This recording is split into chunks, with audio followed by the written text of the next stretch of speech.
Uh, hey, movie fans. Before we dive into the captivating world of Wicked, make sure to hit that like button and subscribe to the channel if you haven't already.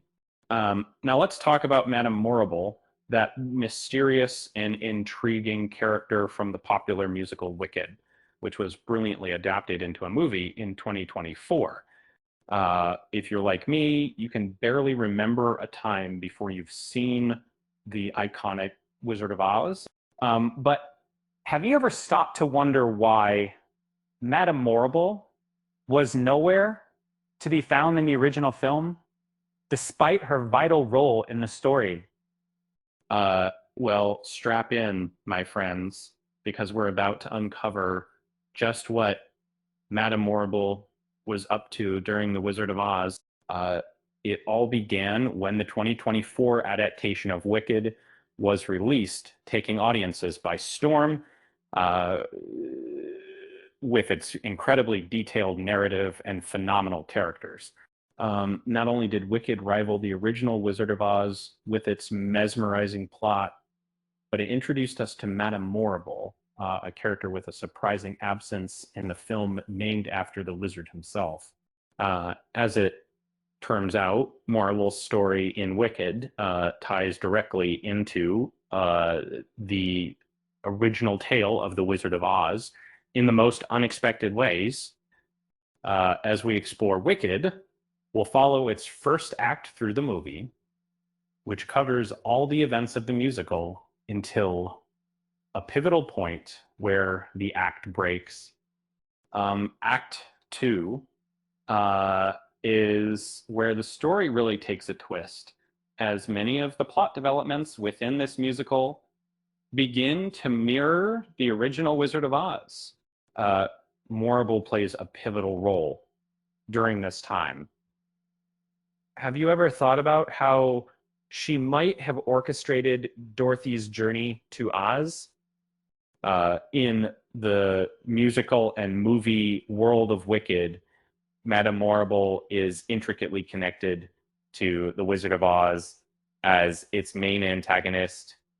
Um, to appeal to her niece Nesseros, Madame Morrible brings about the inciting incident of the entire story, the tornado that carrying Dorothy's house to the magical land of Oz. While her initial motive is indeed to eliminate her jealous niece, who is now the Wicked Witch of the East, her true intention is to lure Elphaba out into the open game. But wait a minute. Shouldn't we have seen Morrible in The Wizard of Oz? Here's the catch. Madame Morrible isn't present in the original story because she wasn't part of the source material. L. Frank Baum's book, instead, she was brought to life by the stage musical Wicked. And later in its movie adaptation, creators had to be mindful of adding new characters and not overcrowding the story, which remained finely balanced in the original film. However, by incorporating Morrible into the play and the movie, the storyline is elevated. Her connection to the Wizard of Oz adds a layer of depth, making her more complex than simply being an obedient servant to the wizard. And in the grander scheme of things, Madame Morrible has the power to decide the fate of all, well, at least that of the characters in Oz, as she has the ability to conjure powerful weather phenomena such as tornadoes. In the end, it's Madame Morrible's orchestration of events that place Dorothy in the center of the action in Oz. The question lingers: what would have happened if Madame Morrible had never stepped into the picture? Would Dorothy have ever uncovered the truth and become the beacon of hope that she is in the magical world of Oz.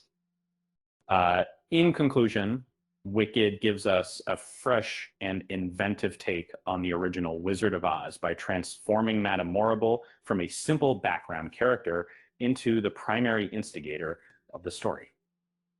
Her character may not exist in the grand old world of Oz as initially portrayed, but she certainly leaves her mark in the parallel universe that is Wicked.